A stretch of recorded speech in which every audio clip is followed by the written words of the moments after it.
and thank the Blair Oaks School District for hosting this forum for us. Our intent tonight is we'll have the first 45 minutes or so will be devoted to the bond issue and the operating levy increase that will be on the April ballot. Will be followed up then by the 5 candidates who are seeking the 2 school board spots here in the school district. So to begin the session, Superintendent Jim Jones and members of the officers of the school board will be providing an opening statement basically about what's going to be on the ballot, and then we will start asking them some questions. So Jim?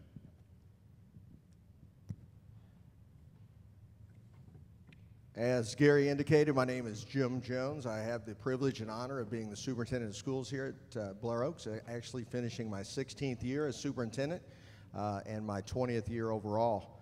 Joining me tonight is our board president, Peggy Lubert, and our vice president, John Weber. But I welcome everybody here tonight to hear about the issues that are on this year's ballot that'll be voted on April the 2nd, 28 days from today. So appreciate the News Tribune coming out and making everybody aware of the important issues that we have on our ballot. We do have 4 propositions that are on there. We do have 2 people running for 2 positions. That's Proposition 1. That's Greg Russell and John Weber, so they're actually unopposed Proposition 1, but since we have a bond or a levy issue, there's a state statute that says it's not going to cost you more money for the ink. Let's put that question on the ballot. So that's Proposition 1. Then we have Proposition 2, which we have the 5 candidates that will be speaking tonight, and I won't go into any greater detail than that, but those are 2 two-year positions. Those fulfill the retired terms, or the retirement of those 2-year terms of Dr. Bill Duke and Kevin Ward. Important, Proposition 3 and Proposition 4, and I want to kind of provide some detail about those 2 propositions. Proposition 3 is the general obligation bond issue, which would provide the funding in summary for the pictures that you see as you walked in tonight.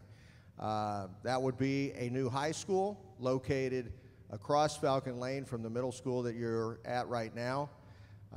We go back to 2011. The Board of Education put this district in a perfect position to buy the 25 acres that are over there, and in December of 2011 we did that. Actually, I'll go back to 2005 when we were talking about the Falcon Athletic Complex. We spent more time talking about the middle school that you're seated in. In 2007, we spent more time talking about the next building we would be in. And if you were at these type presentations in 2007, we were talking about what would we do if we continue to grow as fast as we were at that time, which one year we added 117 students. We averaged 75 students a year during that period. And we said if we continue to grow at that pace, we're probably going to have to buy some land halfway between Wardsville and Taos, or Wardsville and St. Thomas, and build an elementary school because of something called bonding capacity that I'll talk a little bit more about. Because our bonding capacity will be about $6 million, and this building right here costs 5.9. So a middle school or an elementary would probably be our only option, but the board said, you know what, if land comes available, we need to put ourselves in a position. They made that happen, and in 2011, we purchased the land that's across the street, at which time then we thought the comprehensive solution for this district is a high school. What it would do is provide a mechanism to address enrollment increases across the district. Our elementary school that is now currently K through 4 in grades would be K1-2, and eventually pre-K 1-2, and I know pre-K, early childhood education is critical, and we value that. Don't walk out of here and say the day that the high school opens we'll have it, but it gives us the ability to have a place to house pre-K education. This building that currently houses grades 5 through 8 would be grades 3, 4, and 5. Our current high school, which is now 9 through 12, would have our 6th, 7th, and 8th graders, and the new high school ultimately will have 9 through 12. It is a multi-phase approach. We will have a question in April of 2019 that will include a no tax increase to our debt service levy. it will require a 4/7 majority vote. That completes phase one. There will be some classrooms, most likely on the mezzanine of the gymnasium, which will ultimately house 2,000 fans. But at first, it'll only handle 1,300 because we're going to have 3 classrooms on one side and 3 classrooms on the other. If phase 2 passes, and that would be in April of 2023, and that would also not include a tax increase to our debt service levy, should be able to accomplish the amount of $5 million, which would be a project total of $19 million. So this first project is $14 million. If you look on there, you see phase 1, phase 2. I talked a little bit about bonding capacity. It doesn't matter if we raise taxes $3. The maximum that the district can bond or go into debt is $14 million. And our assessed valuation is approximately $110 million, which you calculate 15% of that, you get to $16.6 million. And what that tells me is that our Board of Education in our community has been pretty committed to paying off our debt. If $16.6 million is what we can go into debt and we can get $14 million, that means we've paid off quite a bit. Actually, the board has saved the patrons $2.8 million over the last 20 years in interest expense over some wise reinvesting. And as I said, it'll provide a mechanism to address growth across the entire district. It's not just about the high school. Another thing that is critical that we feel like we've kind of said, you know what, next time, we'll do it next time, we'll do it next time. I go back to the middle school issue in particular. This building was going to cost $7.5 million. Our bonding capacity was $6 million at the time. So what we did is said, how can we get rid of $1.5 million? There was going to be a platform or a stage that was going to be between the cafeteria and the gymnasium, similar to Thomas Jefferson or Lewis and Clark in the Jefferson City School District, that would second as a stage going both ways. There was going to be 3 or 4 more rows of bleachers. We brought the walls in, lost 3 or 4 rows of bleachers.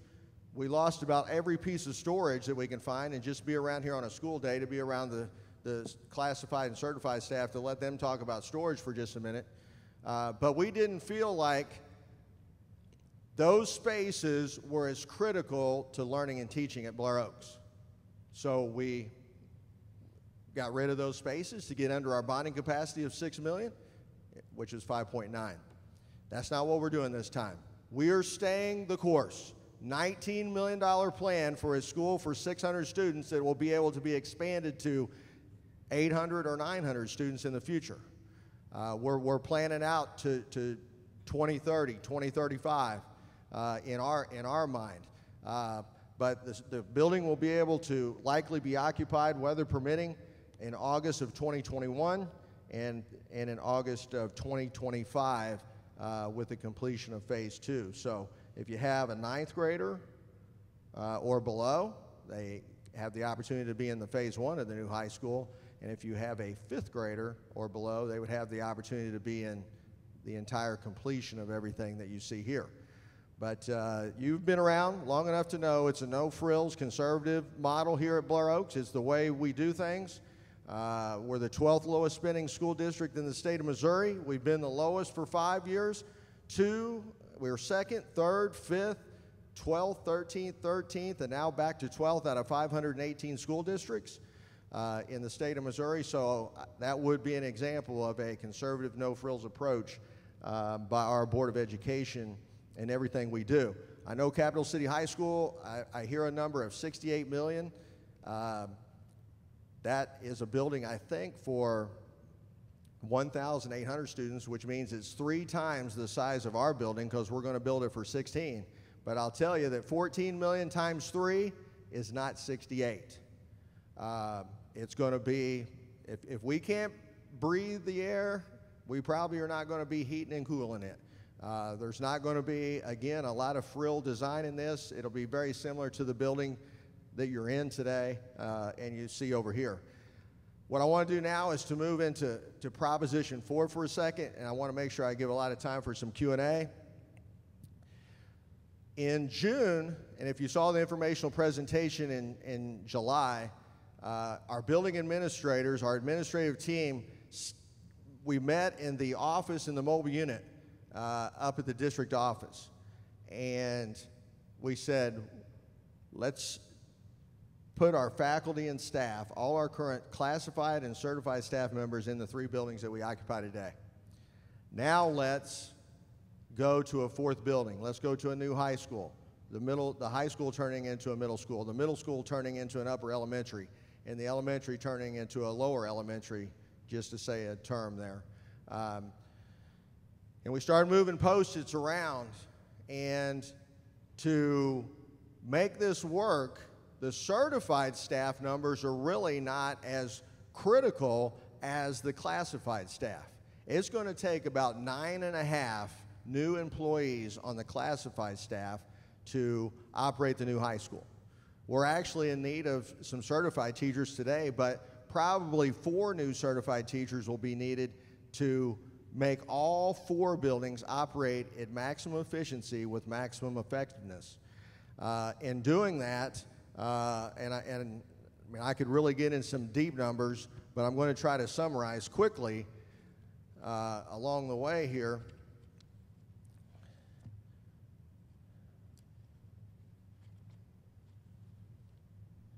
Well, I got a lot of sheets here, Peggy. Got a lot of sheets, don't I? See if I can find a summary here real quick. On the classified staff, the addition is going to be about 200. I say about. This is exact. If you wanted to look at it real close, I don't do anything halfway. Estimated $258,800 or $608. That is for benefits, retirement, salary, insurance for those 9.5 FTE. On the certified staff, it's $234,280,000. So over 3 years, we'd be trying to roll in $492,888. Now, we need to not forget about the employees that we currently have, and we invest somewhere between $195 and $205 that'd be nice, $195,000 and $205,000 for the salary and benefits for our current employees. That amounts to about a 2.5% raise and about a 7% increase in insurance premium, as well as retirement contributions, all of that. But I'd be glad to share a little bit more about that in greater detail. But to summarize, I've actually created a plan that budgets our year out all the way to the 2026-27 school year. A 30-cent increase to the operating levy in April of 2019 would provide us with the funding to provide us the flexibility to bring those certified staff members on board, to prepare ourselves to add all of those classified staff members in 2021, that August, for that school year. You add 3 custodians, 2.5 food service workers, 2 administrative assistants, library aide, health room aide. I didn't say nurse, and I didn't say librarian. I said somebody probably with less qualifications that would have a little bit lower salary, but provide our students with everything that they need. We could do that with 30 cents. If we wait to 2020, it could possibly be 40 cents. If we waited to 2021, it could possibly be 50 cents, because these numbers are not going to change and these needs are not going to change. Salaries may go up just a little bit and some other things, but this is a very conservative design, and that 30-cent increase to the operating levy would provide the funding to see that the efficiency and the effectiveness that we've all came to appreciate here at Blair Oaks continues. And we've had the minimum operating levy at $275, which is a state law minimum operating levy, for at least 20 years, the 20 years that I've been here. So that's just a brief summary. That issue actually would need a simple majority. Is time over? Is it 7:30? There we go. Sorry about that. That's all good. Thank you very much. So let's jump into some questions. How much would the operating levy increase add to an average resident's property tax bill? The 30-cent increase, and it's a no tax increase on the debt service levy and a 30-cent. So if you say yes on 3 and you say yes on 4, and you have a $200,000 house in the Blair Oaks R2 school district, it's going to increase your taxes $114, which is $9.50 a month. So for less than $10 a month would be what it would affect if you had a market value home of $200,000. All right. How would the new operating levy, $3.05 per $100 of assessed valuation, compare to the operating levies of similarly sized school districts? Again, as I stated earlier, we operate at the 275, which is the state minimum. I don't know all the operating levies by hand, but I do right now have the total levies for all the districts in Cole and Boone County. Columbia, and I say Boone and Cole because every time I'm in Jefferson City, there's Boone and Cole County are two that in the Chamber of Commerce meetings are always referred to. Columbia, $6.14. Harrisburg, $5.25. Hallsville, $5.10. Southern Boone, $5.08. The next one would be Jefferson City at $4.69. Russellville then at $4.41. Blair Oaks at $3.96. And the lowest would be Eugene at $3.61. So we would rank 7th out of the 8 public school districts in Boone and Cole County. All right. That I listed. I don't think I included Centralia in there. Sorry. It's all good. Okay, so you addressed this a bit as to why the district's pursuing it in 2 parts, but let's go over that a little bit more. What are the elements behind it, why it has to be broken down, and as an add-on question, how long would you have to wait to have sufficient bonding to be able to do all the projects at one time? A good question, and there is some confusion sometimes between the 2 levies. The debt service levy is to build buildings. That's what the debt service levy does. And I know sometimes they say, well, they're going to take this money and they're going to use it towards this, this, or this. The debt service money can only be used towards those capital project buildings that we have there. So the $5.9 million for the middle school is for the middle school, and we're paying off that debt over time.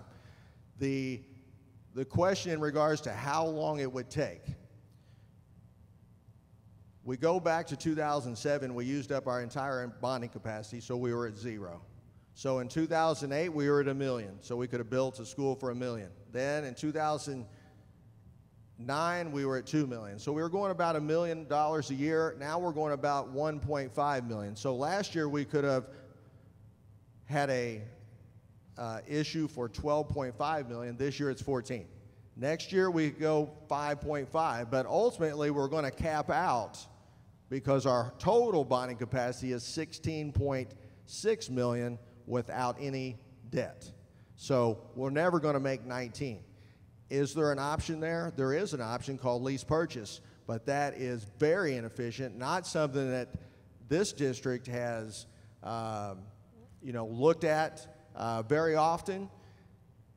For another 50 cents, we could probably do a lease purchase for $5 million and build it. So then all of a sudden we're at $1.30. So there is a lease purchase option that exists, but our board is focusing on doing the things the most efficient way and the most conservative model that this community culture appreciates. Now I'll go to the operating. The operating money is just that. It is for the operation of the schools. It doesn't go to the capital project major expenditures like the debt service levy. Actually, the monies are even separated. The debt service monies are in a separate account than the operating monies. Most of your operation is tied up in your faculty and staff. approximately 80% or more of our money goes to the paying of our faculty and staff, our certified, our non-certified, as well as administrative staff. But as we echoed a little bit earlier, we're one of the lowest spending school districts in the state of Missouri, so I can tell you it's been a pretty no-frills method there. But as I stated earlier, if we want to continue to be as effective as we know that we can be, we can't do it without people on the ground to take care of the needs of our classified staff as well as our certified staff. So let's go a little bit deeper into why is it capped at 16 million? It's based on the assessed value. So what are some of the unique aspects of this district? Yeah, well, we're a bedroom community. The citizens in the Blair Oaks R2 school district, they make their money in Jefferson City and they spend their money in Jefferson City. You know, we do have a little bit of commercial property, but 4.4% of our assessed valuation is commercial. Residential accounts for 72%. And if you add the personal and residential, which are kind of go hand in hand sometimes, that's 94.1% of our assessed valuation. So some of the other communities around that have larger business, larger commercial businesses on their tax roll, you know, are in a lot different position than we are. But being a bedroom community, our board appreciates who we are and has always appreciated that and make sure that we live within our means in every decision that they make. So what are the advantages or disadvantages of piecemealing these projects versus doing it all at once, waiting to when you can do it all at once? Well, the key is we've been, what I'll say, kicking the can here for quite a few years. We've added 2 mobile units here at the middle school. We do have an 8 classroom design when this building was built to add 8 classrooms out there, but that doesn't necessarily change some of the infrastructures, which include the gymnasium, the cafeteria, the library, some of the major shared spaces. One of the unanticipated growth areas in our district was in our high school. We've added approximately 83 students since the middle school opened. In the elementary, we've added approximately 75 students. And in the middle school, we've added approximately 153. This was the major influx of new students. Didn't necessarily anticipate the K through 8 population changing, especially in the 5 through 8 area, quite that aggressively. Ultimately, it led to the mobile units. We could continue to wait and add additional mobile units and get closer to 19 and add a few more pieces to our building plan that is located to my left. But we feel like that this plan, we can, with these temporary classroom spaces, can put all 457 students that we currently have into that building, and then in phase 2, build the accommodations to grow that school to 600. So any district, any superintendent has a wish list of things that he or they want to pursue. So why is a new high school building the priority at this time? What other potential projects or improvements are standing behind this project in line needing to be done? I really don't think, I think this project is not just the highest priority, but it is the priority. This is a K-12 comprehensive solution to our enrollment. Our elementary school will benefit. Our middle school or upper elementary, those students are going to benefit. Our 6 through 8 students, they're going to benefit. And I'll just go in particular into one content area in particular. Our science students here at Blair Oaks Middle School, our 5th through 8th grade currently, they actually learn science, and we have great science teachers. But they don't have the lab equipment or the lab facilities that other school districts with the same grades may have. But our students, when they move into our new high school, are going to have what I'm going to consider very high quality science facilities to support their middle school curriculum. One thing that I said earlier that I didn't follow up enough on was our auditorium. We've always said the auditorium is going to be, we're going to do that next. We're going to do that next. This time we've committed to, we're going to do that now. And I actually had our building administrators write down every function that they thought could happen in our auditorium this past school year, and it was over 50 events. Now, if you were here just 2 weeks ago, there's a couple of eye bolts that stick out from the wall right here, and I can't take anything away from our students and our staff, but the middle school play was right here. All the chairs are right here. They put a makeshift curtain up there. They had risers up here. The students did an outstanding job. We closed this facility up, but I see another wire going over across there, archery, something that's really taken off here. They didn't have a place to practice for a few weeks. Other basketball teams didn't have a place to practice for those weeks, but the one thing that we do here is we do what's in the best interest of everybody. And that auditorium will be, if you have a kindergartner and there's a kindergarten music program, instead of coming down here, setting the risers up, putting 500 people out here, and there's only seating for 320, so we bring chairs and set everybody out here, that building that'll seat 650 will be used for the kindergarten. It'll be used for first grade, second grade, third grade. The NHS induction tonight that starts at 7 o'clock over at the high school, it could be in that auditorium. The middle school play, the high school play, again, I said 50 events. That is not just about the high school. That's about K through 12, but I'm also going to say it's about our community. Other community events that are held maybe at the Lions Club for public meetings could occur at that facility as well. So it is the priority. And nothing's really taken a back seat to this, because I think it's really a front seat opportunity for all our faculty and staff, students, parents, and our entire community. So what would be some of the advantages and challenges of operating 4 school buildings on this campus? You're operating 3 now.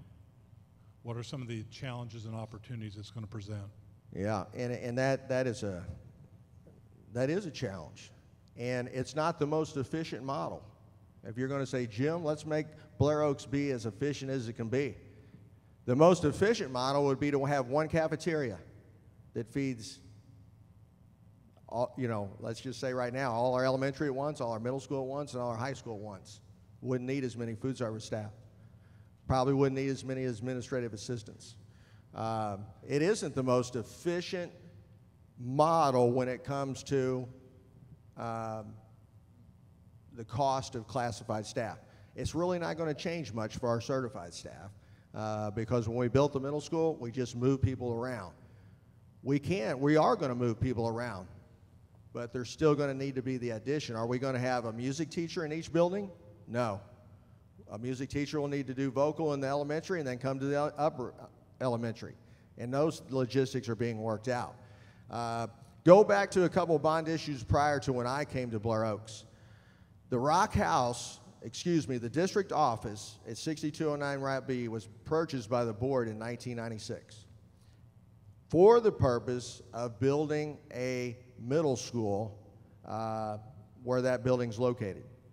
What was going to happen is where the library is located in the back of the elementary, there was going to be a cafeteria that all the elementary would eat at one time and all the middle school would eat at one time. There would be the middle school would be accessed from Route B actually with a little circle drive. Wouldn't that be something? Go out there and count the cars tomorrow trying to come off of that circle drive if that would have actually happened. But those were some ways to provide some additional efficiencies. So I will say that this is not, when it comes to you want to make it the most efficient plan, but effective is still very critical. Each of these buildings will operate as its own educational kingdom. And one of the benefits that Blair Oaks has is we started with 500 students when I got here back in 1999. Now we have 1,230. But you know what?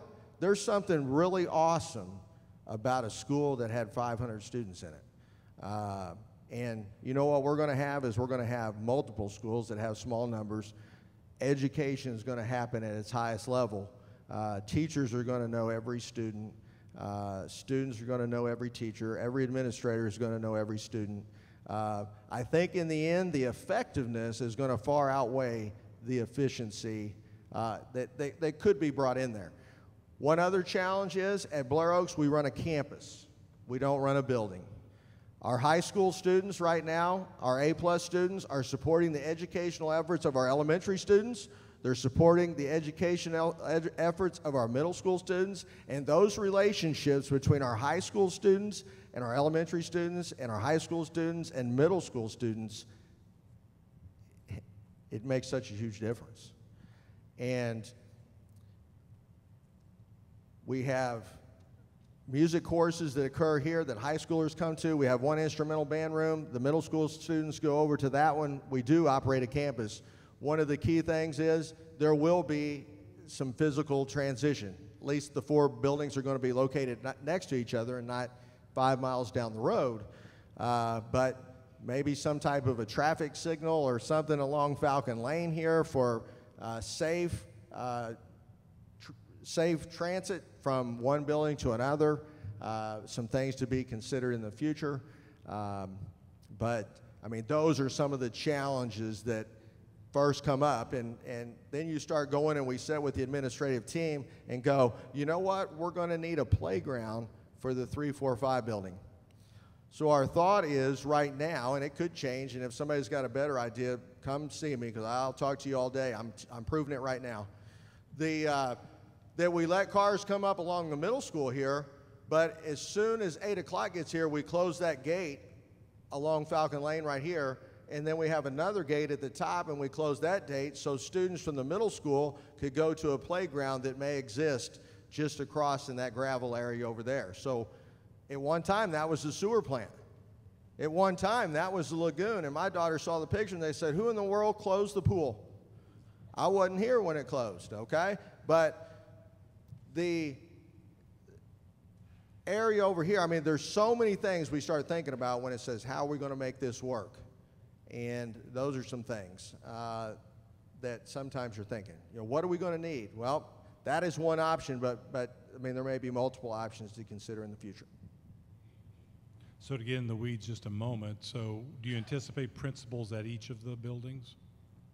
Yes. Okay. You know, right now, we currently have an assistant to the elementary and middle school principal.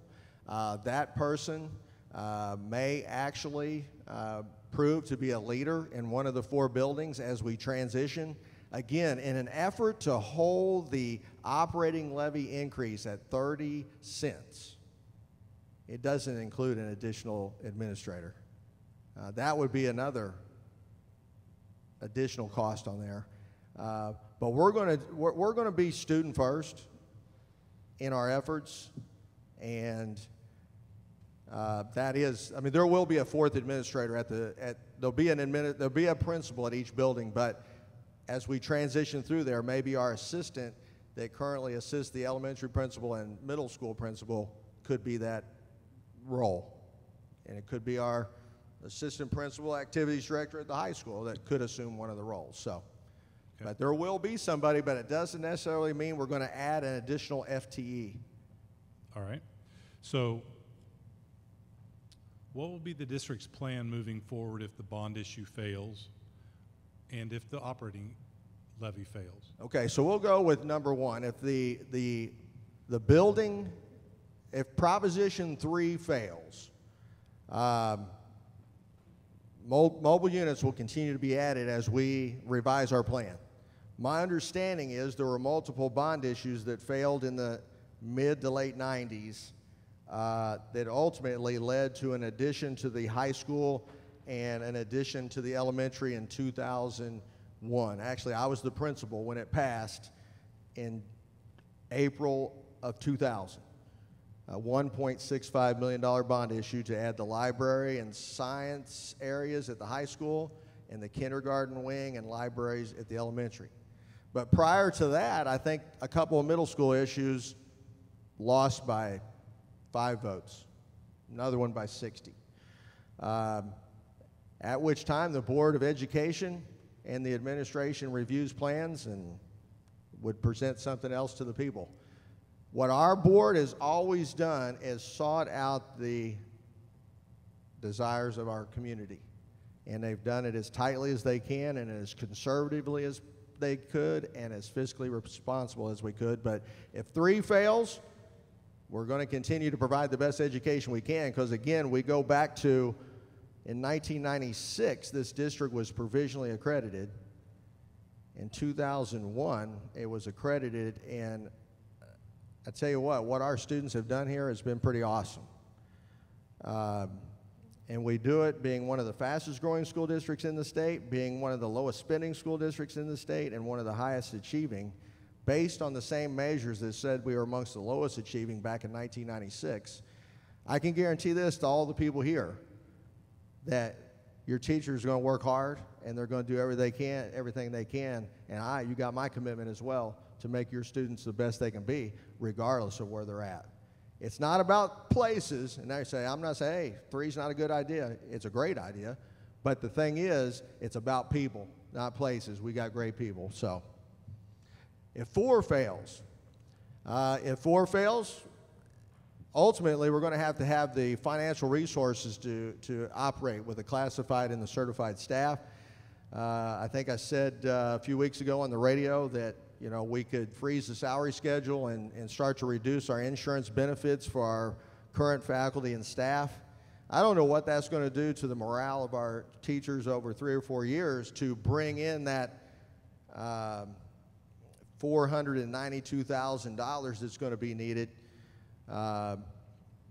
But looking at it, and I've got 3 different analyses, if we delay it a year and a year and a year, if we increase it 30 cents to $3.05, most likely we'd have to come back the next year and ask for 40 cents, which would be $3.15, and in 2021 to add all the certified and the classified at the same time. And this is still meaning we're going to reduce our fund balance, because we're still not going to be in the black the whole way. We're actually going to go in the red. It's just how deep do we want to go in the red? Ultimately, we're just going to have to come back, with that. But at this point, feel like that this is the best long-term solution, or we wouldn't have it before our voters at this time. So it is feasible. One could pass, one could fail. What would you do with the operating levy should it pass and the bond issue should fail? An interesting scenario. In regards to the certified staff, again, we do have the need to add an additional teacher at the elementary. Additional teacher in special services are probably 2 of our highest priorities. The high school, I know math and English, 2 areas that are in need as well. Ultimately, we would use those resources for that, but at some point, the board would actually, I would say, opt to reduce the levy. And again, I can't speak for the board, but if we're not going to need it, we're not going to have it. That's just not how this board works. You can't be the 12th lowest spending school district and have a lot that you're not. You have to be using only what you have. And when I look at that, and people from Lee Summit come talk to me and they say, Jim, I just paid my taxes and I feel like I'm stealing. Is everything all right? And I said, hey, I appreciate that, but your neighbor just called me and says his taxes are too high, and I represent those people too. To be the average spending school district in the state of Missouri right now, we get so much state money, a prescribed amount of state money, a prescribed amount of federal money. The only thing that could change is our local levy. And if we wanted to spend what the average school district spends in the state of Missouri, we would have to increase our operating levy from $2.75 to $6.40. So take what you paid in December, multiply that by 2.25, that's what it would take for us to be average. That's not what it would take for us to be the highest. That's what it would take to us to be average. Our demographic here in the Blair Oaks R2 School District is actually one that is similar to that of the highest spending school districts in the state. We have a high concentration of parochial students in our community. We operate 3 parochial schools that we work very closely with. We have Calvary Lutheran as well as Elias High School. So not only are we saving the patrons of the Blair Oaks R2 school district money, but that send their kids to Blair Oaks, but we're also saving the patrons that send their kids to St. Francis Xavier, St. Stanislaus, and St. Thomas the Apostle money, Calvary Lutheran, as well as Elias Catholic. And again, this is a community-first school, and it always has been. Jim, some in the district, particularly older residents who no longer have children in the district, may feel that they're overtaxed. Why should they vote for this bond issue and levy increase? I think that what I ended with was right there. This is about our community, community first plan. The overtax, I think I provided evidence to indicate that when it comes to tax rate, that would be actually inaccurate to say overtax, because our tax rate is amongst the lowest. But having a sound educational system in your community often increases the value of properties. I'm not the assessor. I am the superintendent. The board is not the assessor. But what has happened in our community, I can't say enough about our students and what they've done here to create an awesome community. And it's not just about Blair Oaks, but it's about, again, the 3 parochial schools that reside inside our district, as well as students that attend at Calvary and Elias and other area private and parochials. But if we want to continue to operate with the effectiveness that we've all came to appreciate, this is a very sound investment in our community. Our students, our parents, your neighbor, any other patron in the district. All right. At this point, I'll give either you or Peggy, John, an opportunity for any closing statement you'd like to make.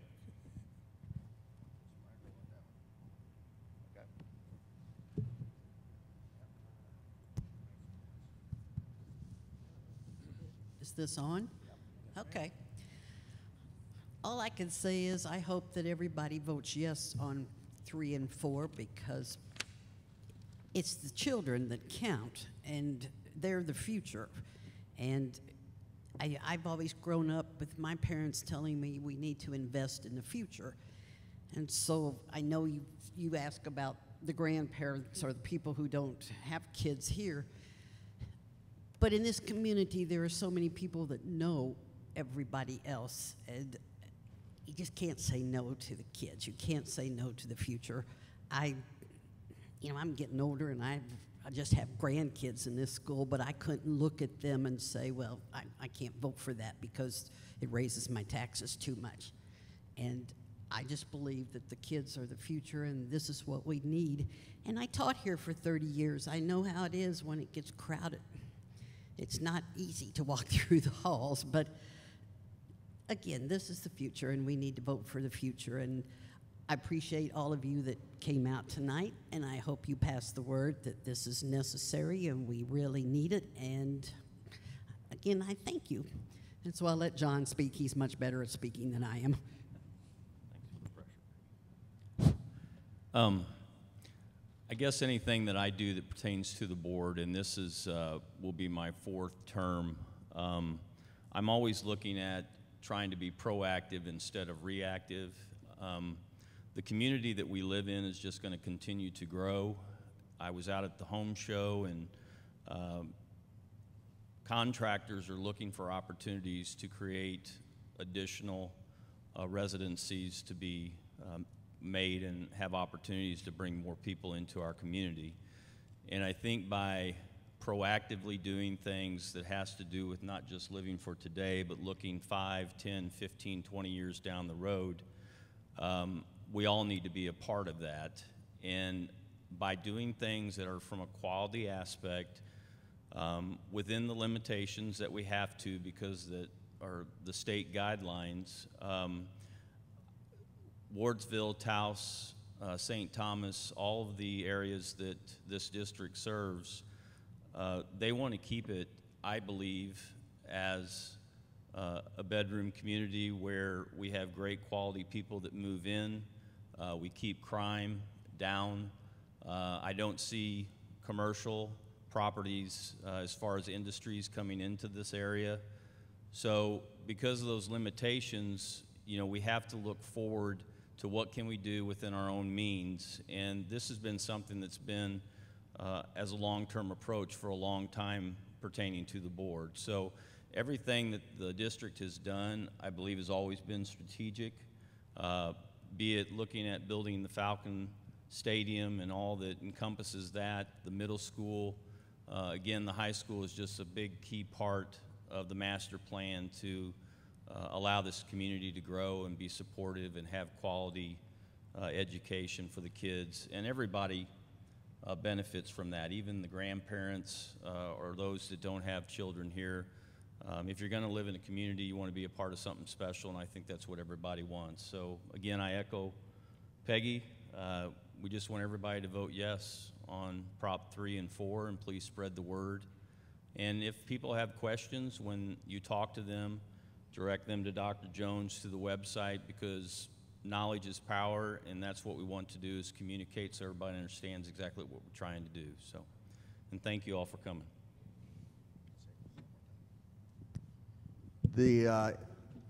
Our last bond issues were in 2005 and 2007 during my superintendency. As I said, I think we had one in 2000, my first year as principal, but I wasn't worried about bond issues. I was worried about learning and teaching at the high school at that time. Now I'm worried about learning and teaching everywhere. 2007 to 2012, or I'm sorry, from 2007 to 2019, we've waited 12 years. It was $1 million, it was $2 million, $3 million, 4 or 5.5. The board and myself stood in here at the advanced student recognition. I can't remember what year it was, and I opened my mouth and said, how would these students like to be the first ones to graduate from the new Blair Oaks High School someday? And I put my foot in my mouth that day. But I said, you know what, it might take till 2020 to get there. And we're actually 1 year ahead of schedule. But at that time, it was going to cost $15 million to build the high school. And you know what, building costs happen to be creeping up just a little bit. Another thing that we're challenged with is interest rates are going up. And if you got money in the bank, that's good. If you're going to be borrowing money, that takes some of your money. So it's kind of a two-edged sword. We're dealing with two obstacles, building costs increasing as well as interest rates increasing. And neither one are going to go the other way. The time to move was now. We put ourselves in a great position. Our students have did everything that we've ever asked of them. But you know, a 30-cent increase is very modest in comparison to our neighbors. And what our young people have done for our community speaks for itself. I've just been lucky to have a seat on the bus. Luckiest guy 20 years ago to get an opportunity to work at Blair Oaks, and boy, I'm lucky. Got some awesome kids around us and work with a great board. So, forgetting what month it is. March the 21st and March the 28th, we're going to host public meetings up at the elementary school. I want to have a public meeting every night. If somebody's got time, I got time. If you want to stop by my office, have an hour, okay? Because I'd love to share with you everything about what our kids have done here and talk about whatever you want to talk about. And if you have an idea that's different than any of the ideas that you've heard, I'd love to hear that, and maybe that can be incorporated into a plan, or I could tell you why that we've thought of that and it's not maybe the most efficient or effective plan. But if you know a group that'd like to hear from me, I want to talk to them. And again, I'll be at like St. Francis Xavier Home and School be talking to other civic groups. But if there's somebody I'm missing, please pick up the phone, call 636-2020 at the district office, or come by, stop by. Love to hear your thoughts and love to share with other people. So thank you for being here. Thank you to the News Tribune for being here tonight as well. Thank you for engaging in this conversation with us. We do encourage voters to get out April 2nd to weigh in on this issue. We're going to take a brief break here and get ready for the second part of the forum, and we'll return in about 10 minutes.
Okay, I think we're ready to start with our second forum.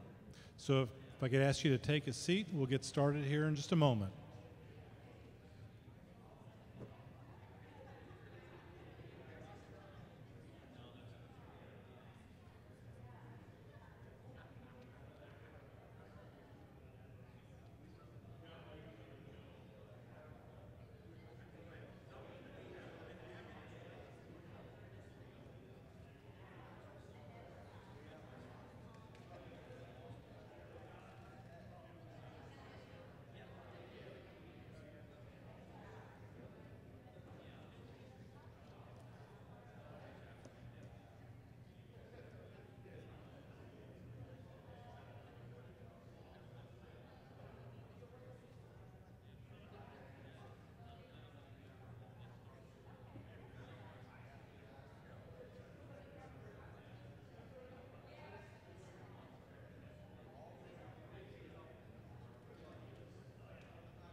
Okay, I think we're ready to get started. So if I could have the candidates come up to the tables and everyone else have a seat, we'll start this part of the forum.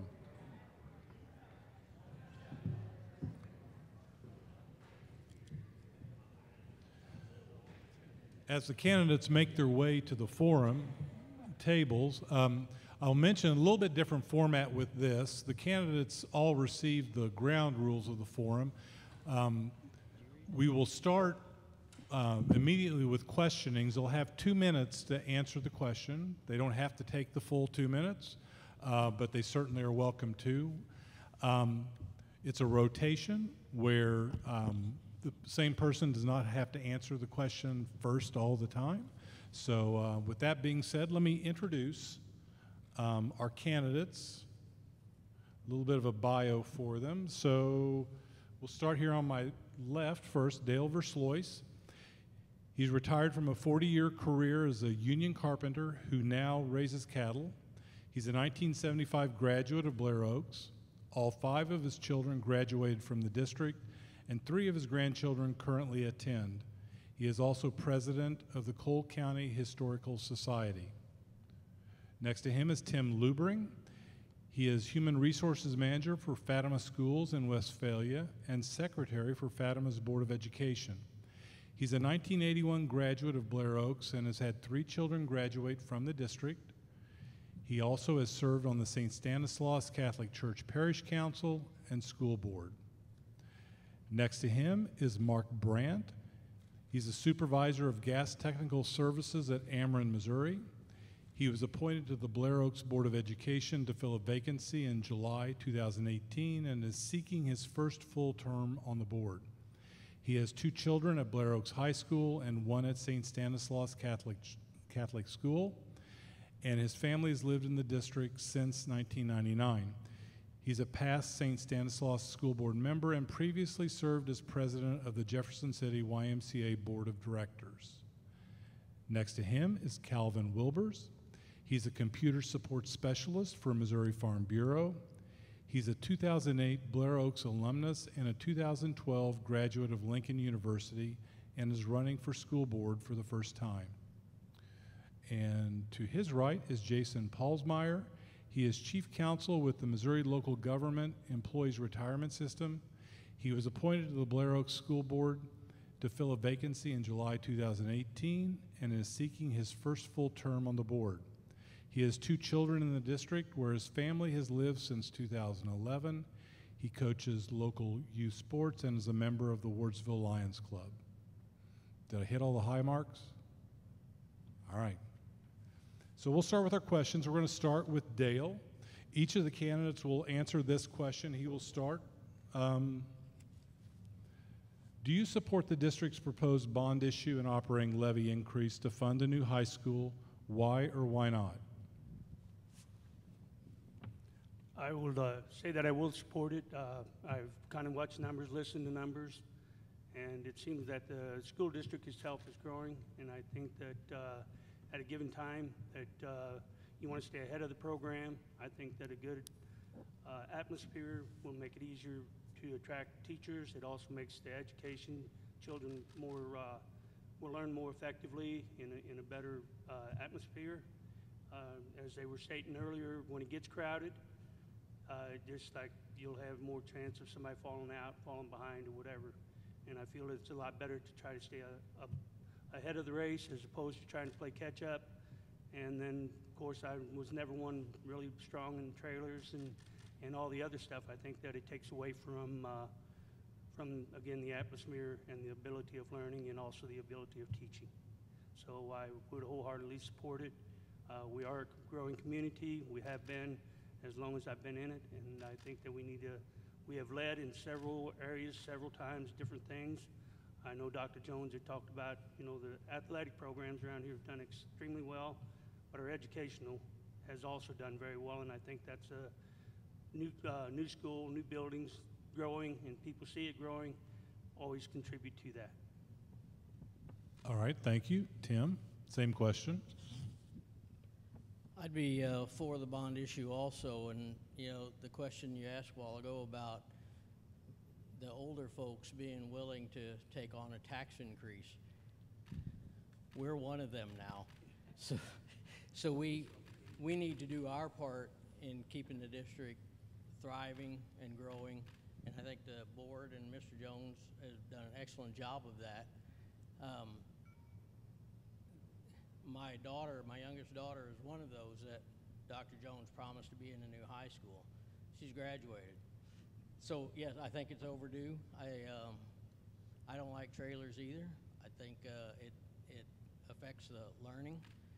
I think the bond issue needs to increase because with Jeff City building a new high school, we're going to have to be more competitive on our salaries to retain the teachers that bring the best opportunities for our students. All right, thank you. Mark, you'll be next, and let me just, a general reminder to everyone, put that microphone right up next to your mouth so that old folks like myself can hear you, okay?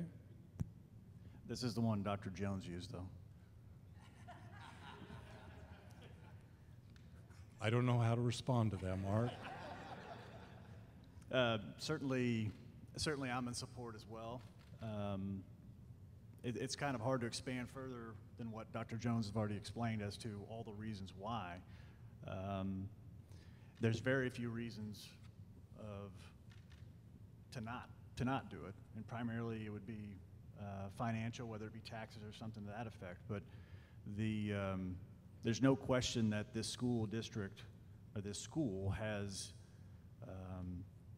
is one of the main reasons Wardsville in this general area has grown the way it has. It's one of the main reasons the property values have gone up over the course of time. So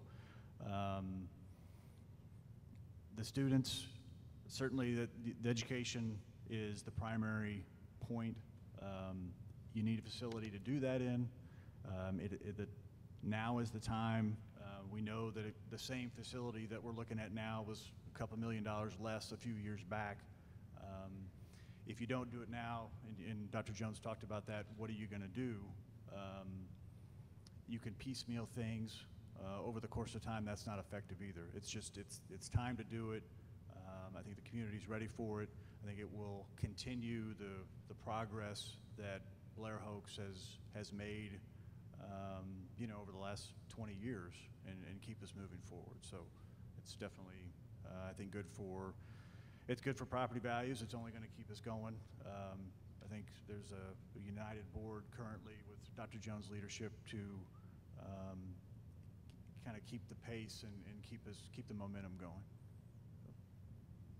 All right, thank you. Calvin, same question.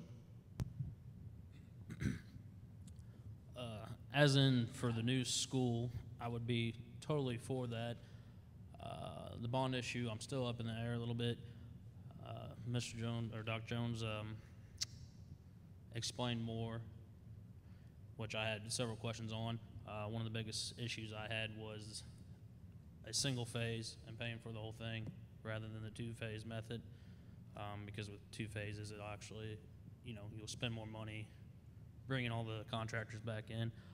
So I am up on the air on that with my opinion. And I would also like to talk to Dr. Jones about those numbers again.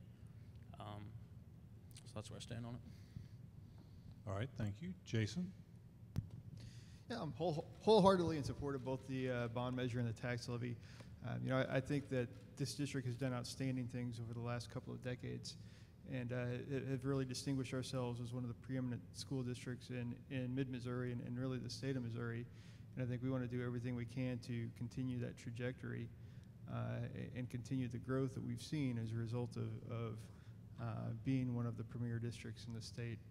I think the opportunities that the new high school would present, not just to the high school students, but to the middle school students, being able to move into the existing high school and take advantage of the facilities there, to the splitting the elementary between two buildings and the potential for a pre-K program. I think there are a lot of opportunities that the bond measure would present that would continue this district on the course that we're currently on, and put us in a great position to continue our success for many decades into the future. All right, thank you. Our next question, we're going to start with Tim. Other than the proposed new high school, what facility upgrades, if any, do you believe the district needs to consider in the coming years?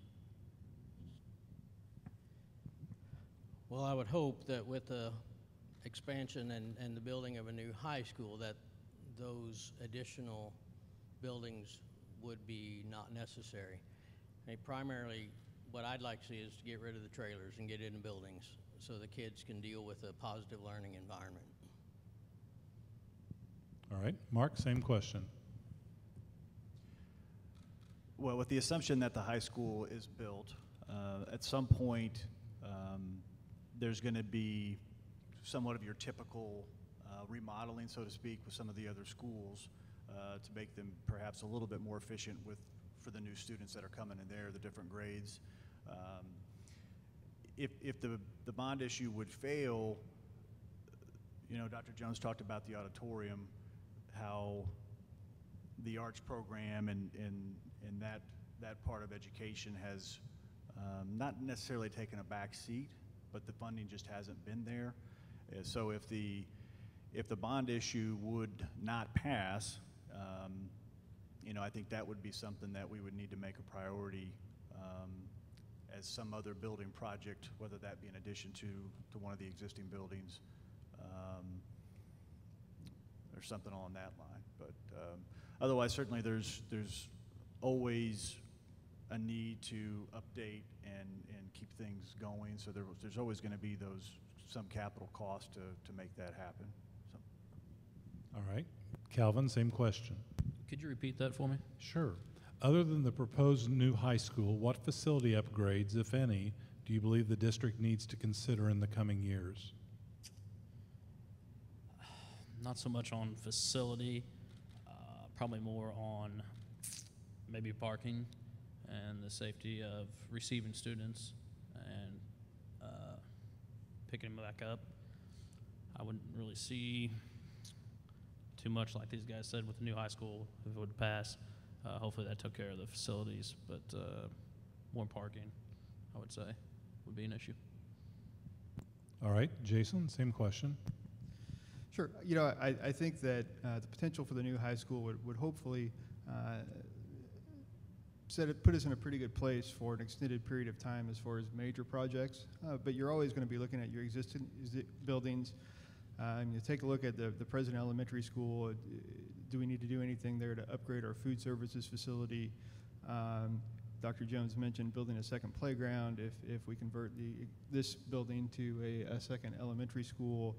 Are there things that we can do with the present high school if we convert it to a middle school that will make it more conducive to learning in a middle school environment as opposed to a high school environment?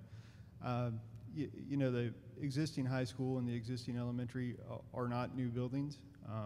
You know, we're always going to be evaluating what projects, hopefully projects that have a reasonable cost estimate to them, but projects that we can do to invest in those buildings and continue to extend their useful life as far as we can into the future. So as far as specific projects, I don't know that we have any on the immediate horizon, but it's always going to be something that we're looking at and evaluating. Thank you. Dale, same question. I would say there's like, some would say on the facilities as far as a different building or anything. I think the most important thing is if we get the high school and it goes forward, is upgrading everything in the other areas that we're moving the students to upgrade them to the highest possible level to help to ensure a better education. One thing that I've always been a little bit leaning to is I would like the industrial type things. I know that we send our people to JC, but we see more and more often is people coming back to the community. Several times, we see a lot of times is that going to college, coming back without a degree or finishing college and no place to go. And we are a rural community. We are, if you want to call it, we are a working community. We're a small town. We come from a lot of working family and working people. So I think sometimes if we can start heading the kids at a younger age maybe into some of these fields and get them ready for a tech school like Lynn Tech or something like that would be very, very acceptable. But I mean, I think more would be is to prepare our kids for as good a future as possible. All right, thank you. Our next question, we're going to focus on, in last Sunday's News Tribune, this is my plug here for the News Tribune. You should subscribe to the best newspaper in mid-Missouri. You were all profiled by Philip Sitter, our education reporter. I'd like to ask some follow-up questions to the story that appeared. So we're going to start with Mark. He's next in line there. So Mark, you mentioned the district will need to remain fiscally grounded while also attracting high-quality teachers and administrators. Are the two goals in conflict? Are teachers being paid enough? In a budget that's fiscally grounded, how much flexibility is there really to pay teachers more?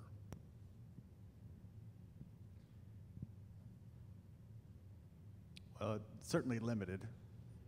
I think part of what's so great about Blair Oaks and really this community is that certainly teachers, I'm not a teacher, but I like to think that the teachers, part of it, they want to work here too. You know, that has to be a component of it. Any board, any school district has to be fiscally responsible, you know. So everybody has the same challenges in the sense that even though it's taxpayer funded, it's still limited funds. So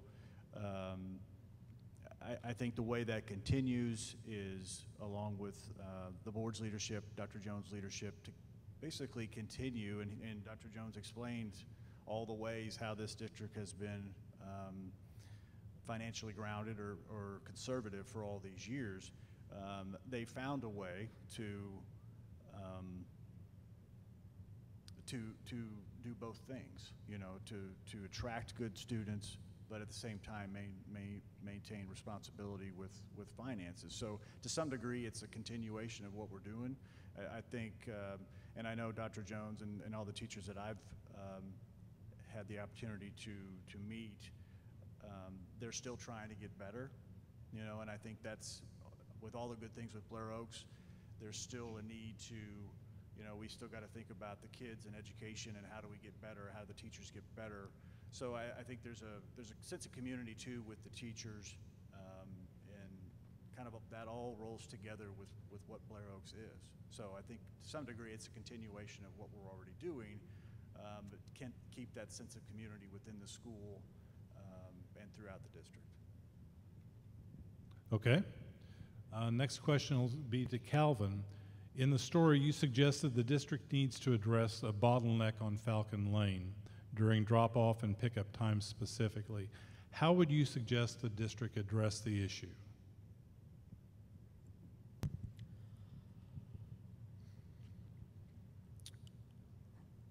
I don't have the plan or solution to fix that. I know they're doing the best with what they can.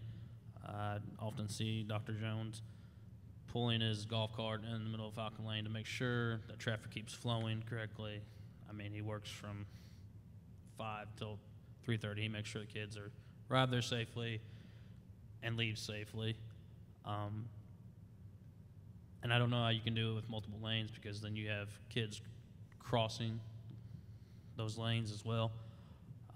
I do think if we could get some more parking, though, that would either more parking would lighten the load on the current parking spots, so we could have a roundabout or something better there and take that traffic off those parking lots to make it safer.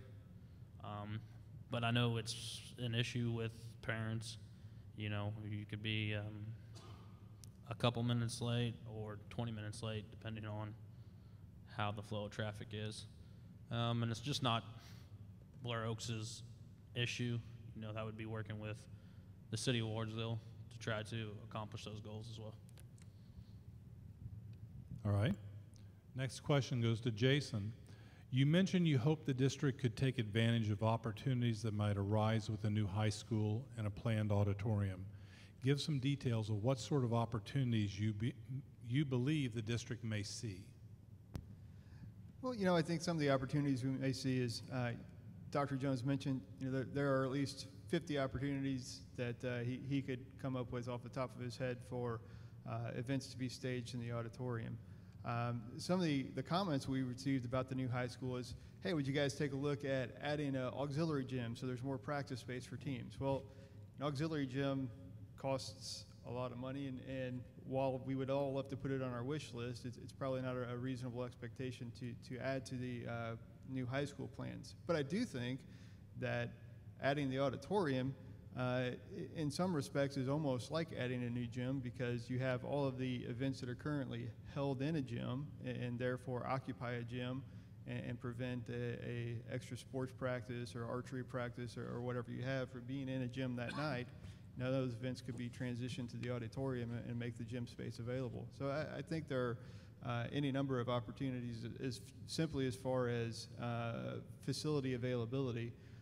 You know, also maybe the opportunity to host some community events and hopefully some opportunities to expand some of our non-sport extracurricular activities as far as you know, performing arts, drama, any number of other events and opportunities that the auditorium could represent. All right, thank you. Dale, you suggested Blair Oaks potentially could or should be sending more students to Nichols Career Center. You suggested some industrial arts could be held here in-house so more students could be exposed to those skills. Give some details as to what kind of classes or training you think makes sense for the district to host here on campus. Well, it's like I was saying before, is so many of the people that graduate here eventually will return here.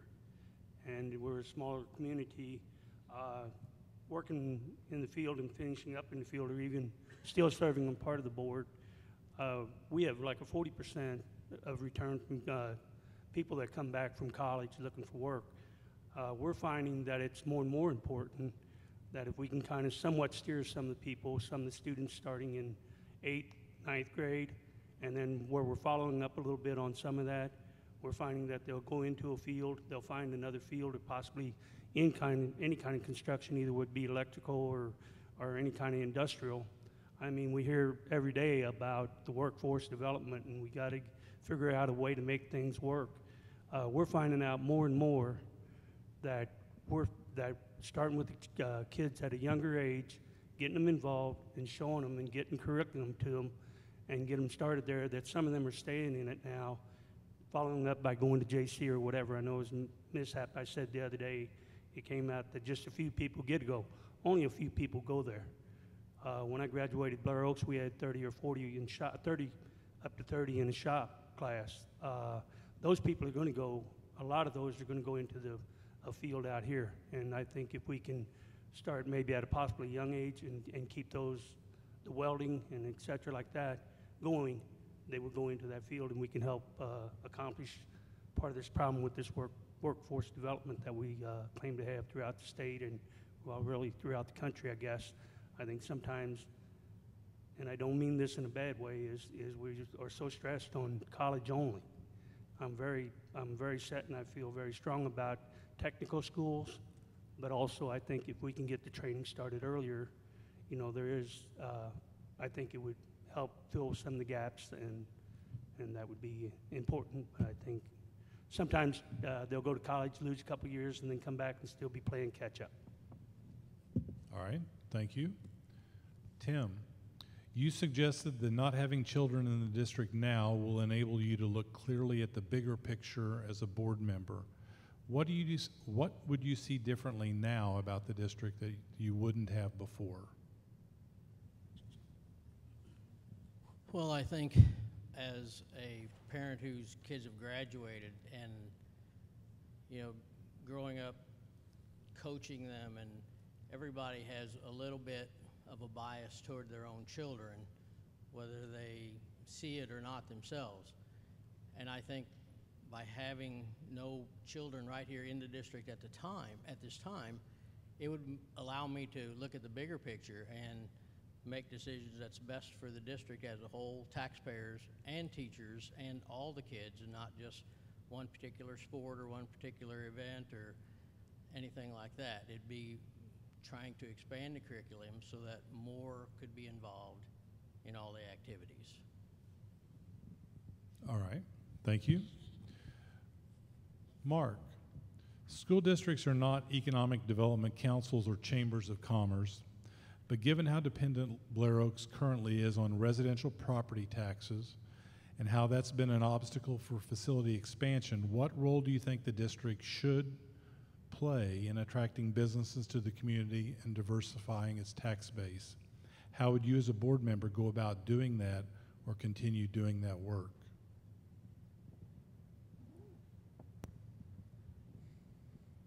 I really don't know that the school district has much of a role in attracting commercial businesses into the community. Certainly the primary function should be education. So to the extent that focusing on economic development for the district to benefit from or to gain the tax benefit from that, you would think would take away to some degree some focus on education itself. So certainly, and even to that end, I don't know how much influence the district could have in that regard, regardless of the effort. You know, there's available property. It's zoned a certain way as it is. There's only the parcel size is already dictated. So I don't know. I guess I really don't see the district, other than being supportive of the community and the desires of the community as best it can. I don't see the district having a leading role in attracting commercial property into the area. We are what we are, and the district will focus on education and providing taxpayers with a quality product as best it can, and the rest to some degree is out of the district's hands. All right, Calvin, same question. I would pretty much echo Mark's thoughts on that. You know, economic development would probably just come hand in hand with having a good district. Slowly over the past, I would say 3 years, we have seen an increase, very small, but we have seen an increase. So talking about being a bedroom community, I would just see the supply and demand would be the only reason you could bring probably more businesses in here, and just being a good school district would hopefully bring those in. All right, Jason? I agree primarily with what the other candidate said. You know, I think that, of course, the focus of the school district is going to be creating a environment conducive to educating our students. You know, and I think that in a way we are a economic driver for our community already, in that you know, people want to be a part of the school district and want to be a part of what we have going on right now at Blair Oaks. And as a part of that, I think you do see some commerce that's following the residential movement. You know, if we hadn't seen a significant population boom over the last 1 to 2 decades in Wardsville, we probably wouldn't have a new Casey's, and we probably wouldn't have interest from Dollar General coming to the community. So I think that some of that is just naturally occurring. If there were a opportunity for economic development in terms of, you know, a large industrial facility or something like that, you know, I think we as a school board could take a look at if it makes sense for our district to engage in any kind of tax incentive to entice that industrial facility to come to the district. But that's going to be a very specific analysis of the opportunity as it presents itself. So, you know, I think we are serving as a economic driver, and just by making this an attractive area to live, and therefore also an attractive area to start a business. And I hope we can continue that into the future. Dale, same question. Well, about the most I could say on that is, number one, we are more of a serving community to attract industrial or any kind of factory or anything like that. Number one is transportation, infrastructure, et cetera, and then of course workforce. As Dr. Jones mentioned, most of the people in this area travel, and travel has become so easy, and we used to think going to Columbia was a long trip. Now it's not anything at all. I think that we should be very supportive of anything that would possibly come up or support things in the area. But I think, you know, the main focus that we would be, in my part, would be education and fulfilling our responsibilities as a school or a school board. But infrastructure is a big thing, and transportation. And you don't have to go very far out here to know you got to travel a lot of miles to get somewhere. Tim, same question. Having grown up here, it's always been a bedroom community to me. And while I don't think I would personally go out and try to get commercial development, it certainly would be welcome to help the tax burden. But as Dr. Jones stated, you know, our tax levy is very reasonable, and even with the increase, it would still be reasonable. I like that most people in these small towns all know each other, a lot of relatives, and I just like the individual part of that basis, and more commercial development just takes us away from that, I think. I mean, we have a lot of small businesses in the area. I'd be a big opponent or a proponent of small business development, probably more so than larger commercial developments. All right, thank you. Calvin, this next question will start with you. Blair Oaks has performed well on the state's annual performance review, and many of its students score well on state assessments. However, what do you think the district can do to better serve its students who have individualized education programs or who are eligible for free or reduced price lunch, especially in math? Could you repeat that last part, please? What do you think the district can do to better serve its students who have individualized education programs or who are eligible for free or reduced price lunch, especially in math?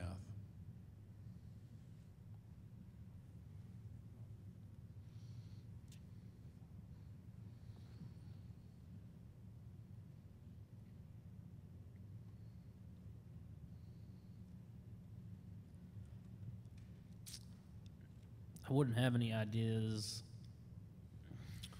on that per se. I think we are fortunate that we live in a community where I imagine we don't have much of that.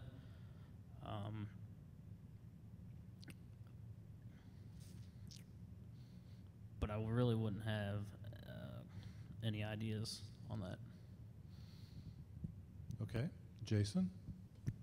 Yeah, I think something we've done over the past couple of years as far as our special services and being able to provide opportunities for students with IEPs is for the first time in some time, we've had some stability as far as the leadership of our special services program.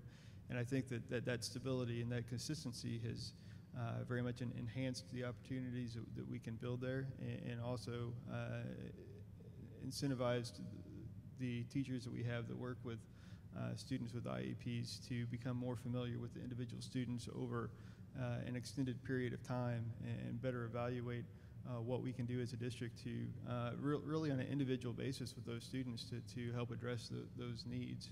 And was the second part of the question about math? Is that the last couple Yes. phrases? Okay. Yes. You know, I think, and I think the same is true as far as the free and reduced lunch issue as well. You know, I think one thing we have in this district is outstanding consistency as far as building leadership. And I think that, again, building leadership and leadership within our food services program and consistent evaluation of how best to serve the needs of our students within those food service programs is something we're constantly evaluating and taking a look at. As far as math-specific opportunities, I think we've certainly made strides as far as being able to offer after-school tutoring to our students in elementary and middle school, and I think if there's any way to expand those roles in the future, it's certainly something we can continue to take a look at. I do know that one issue that popped up when we were looking at our test scores was a little bit of a dip in the proficiency, advanced and proficient rates for our 8th graders, and that is, the way I understand it, a bit of a statistical anomaly in that the 8th graders that are currently taking algebra don't take the same MAP tests as those that take the lower level math classes available to 8th graders, but certainly it's something we'll continue to evaluate. All right, thank you. Dale? Yes. What do you think the district can do to better serve its students who have individualized education programs or who are eligible for free or reduced price lunch, especially in math? Especially in math.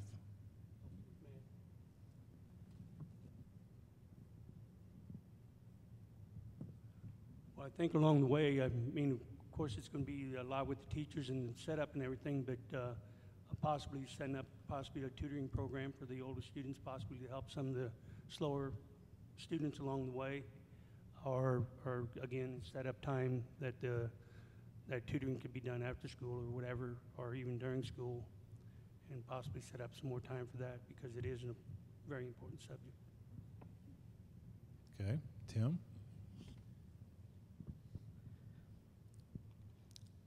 I don't know that we necessarily have deficiencies in those areas. I think with the students, the high school students, sometimes working with the middle school students can help some of that. I think we do have a good special education department here. I mean, I don't know, but I presume that they get a lot more one-on-one attention.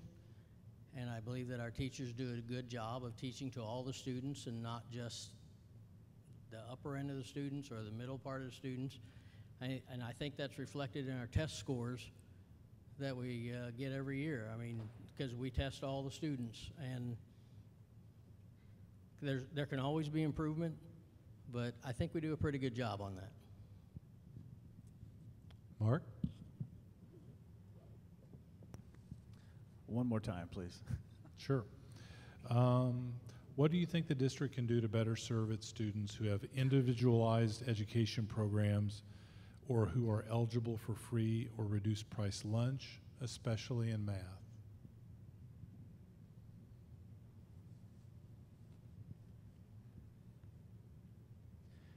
Well, I think certainly that's a struggle for, or a challenge for every school district. When you talk about kids who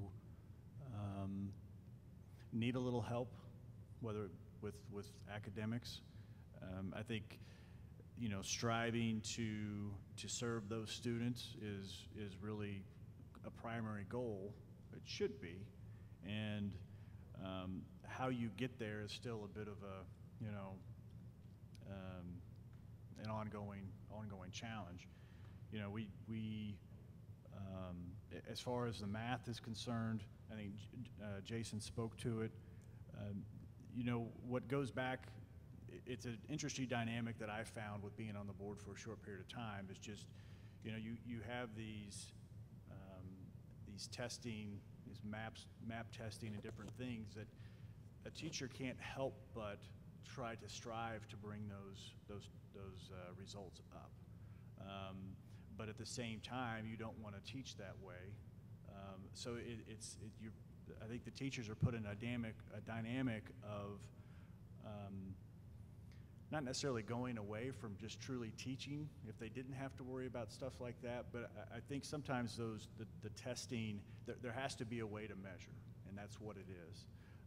Jason spoke to the math scores, particularly in the 8th grade, you know, and there's different things that districts can do per se to help those scores look better by keeping some of the kids who have moved up in their math back to take the lower level or the typical testing for an 8th grade, and you know, and Dr. Jones and the board, you know, that's not something that we want to do. So going back to the math, I mean, certainly everything starts with, you know, the leadership of superintendent and the board, but primarily too, though, with the teachers. So if you know, the main thing is the quality of the teacher, and if there is gaps, then certainly that's Dr. Jones' responsibility to address, and then the board to see that he sees that through. All right, thank you.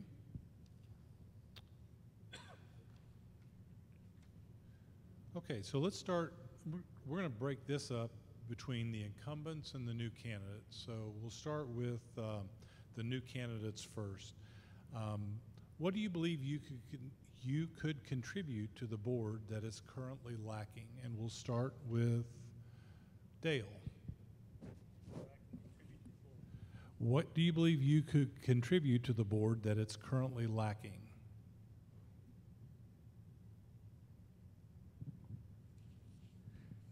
It's hard to beat a program that's here and in place like it is and the way it's grown. I would like to think that more than anything, it would be possibly to help continue or help establish and try to keep everything in pay as it's going, keep it going strong and try to advance and move things forward. I mean, when you're asking what you can do to improve, it's pretty hard to improve on what Blair Oaks has done in the last 15 years. I think they've done a tremendous job. We've got a lot of things coming up ahead of us and stuff like that. I would like to know that part of my pastime experience might help out on some things coming up, or maybe some ideas on if the bond issue passes to help on some of that or something like that. But as far as anything else, it's pretty hard to beat a program that's moving and it's done what it's done. So, but I would like to think that my past work history and such might help on a few items that are coming up in the future. All right. Tim, same question. What do you believe you could contribute to the board that is currently lacking? Well, first, I don't think that our current board is lacking anything. I think they do an excellent job listening to the constituents. I think, you know, the planning of this new high school, I think it looks great. What I would like to think I could contribute is my experience working next door to a superintendent in a neighboring school district, that those experiences could help me have a better understanding of what goes on here and maybe share the wealth, so to speak, and hopefully that I could improve both school districts by seeing what we do better and what they do better and kind of commingling that to make a better product for everybody. All right. Calvin, same question. Echo Tim's thoughts on you know, the current board. One thing that I could bring that it is lacking would probably be age, and in that, just being able to communicate opinions and concerns and issues with my generation, who are having the kids and will be the kids that are in these new facilities. So just being transparent with them, I think I could help with that. All right, thank you. For the incumbents, What do you believe you have contributed in your time on the board that would continue to benefit the district if you were to continue serving on the board? And we'll start with Jason. Sure. You know, I think that I hope I've been able to contribute in a couple different aspects. You know, given my legal background, I'm currently the only attorney on the board, and some might say we'd be better off with 0 attorneys on the board, and certainly can understand that perspective too. But I do think that having the legal background and being familiar with employment matters and sunshine law matters and any number of different legal issues that may come up within the board setting hopefully expands the knowledge base of the board in those areas. I think also having 2 children in the district and currently in different buildings, and they will be in different buildings for the remainder of their time at Blair Oaks. But I think I'm currently the only board member that has a child in elementary school. So I think that gives me more opportunity to interact on a day-to-day basis with our elementary staff and see what goes on in that building, just from a parent perspective. So I believe that's a bit of a unique perspective as well. You know, overall, I think we have a really good mix of board members. We've got folks with a financial background and Nikki Russell. We've got Peggy, who brings her years of teaching experience to the table and comes from a grandparent and a former teacher perspective. You know, Doug Moeller does a great job of bringing a good view of the overall interaction with all of the members of the district, and also a really good perspective on you know, facilities maintenance and some of the facilities issues that might come up from time to time. I think we've got a outstanding mix, and I just hope that I'm able to contribute to that in any way that I can. All right, thank you. Mark, same question.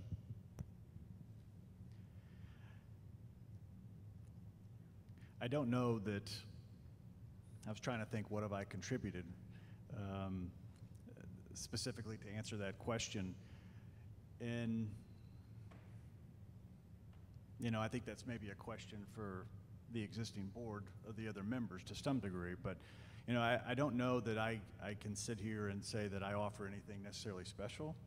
I think every candidate up here would do a fine job on the board. When you have a core, you know, and I mentioned in the paper, I have a lot of respect for the existing board, for Dr. Jones and for the administrators and for the teachers. I think we have a really good thing going. So it's important for the board to have unity, and I think all these gentlemen up here would sustain that unity. When I interviewed for this current position, you know, one of the things that I liked about Blair Oaks was how welcomed that my daughters, how they were received. We transferred, my oldest came from Helias, and my youngest came from St. Stan for various reasons. But the acceptance, the welcoming from Blair Oaks was significant. And when I interviewed with the board for this spot, I said, you know, I would like to make sure that stays. The welcoming environment here at Blair Oaks, everyone's part of the community, everyone is part of the family. I think they've done an excellent job, and it just reflects with the parents and the community to be able to offer that. So I would like to think, you know, that I could continue, hopefully that if nothing else, to be a cheerleader for that type of atmosphere here at Blair Oaks. All right, thank you. So at this point in our program, we're going to have closing statements, and we'll start with Jason. You have a minute. Just share what you would like with the audience. I believe I'm very fortunate that I had the opportunity to be on the board since the board appointed me last summer. I'm very thankful for the opportunity to serve the community and hope that the voters will see fit for me to continue to serve the community as a member of the school board. It's certainly something I feel passionate about and feel that I do have something to offer the board from my perspective and my background, and think that I bring a valuable perspective to the board. I also want to take just a few seconds of my time to thank the other candidates. What we have up here between these 5 gentlemen is outstanding representation of what makes Blair Oaks great. We've got 5 guys that are willing to take our time for the high salary of $0 that goes with being on the school board to try to make Blair Oaks a better place. And we may have some slightly different opinions as far as what that entails, but the fact that we have 5 folks that are willing to sign up to be on the ballot and participate in this forum, even though we may not have known we were participating in this forum when we signed up, just shows what makes Blair Oaks fantastic. Thank you. Dale? Well, I would, one of the things I guess is, like I say, is, of course, I grew up here, I raised here my children and everything, but I watched Blair Oaks grow from, of course, from about 1975 on, and I know that there's several challenges along the way when Dr. Jones talks about different things. And I know back in the 90s, we dreamed of having a sports complex, and we thought of different things like that. It always seems like the community here seems when it needs to pulls together, and I think that I just appreciate the opportunity of my children and now my grandchildren going to school here, and it's just pretty rewarding, and I think that I would like to serve, and like I say, serve the community. I was talking to a gentleman the other day and was enrolling one of his kids up here, and he just said that it was just unbelievable how friendly and everything it is. You walk into school, just everybody, it's just a total different atmosphere from a lot of other places. And I think it's important that we maintain that, and we welcome people and welcome everybody in. We are from basically a surrounding of small communities, and we need to try to maintain that. Thank you. Tim?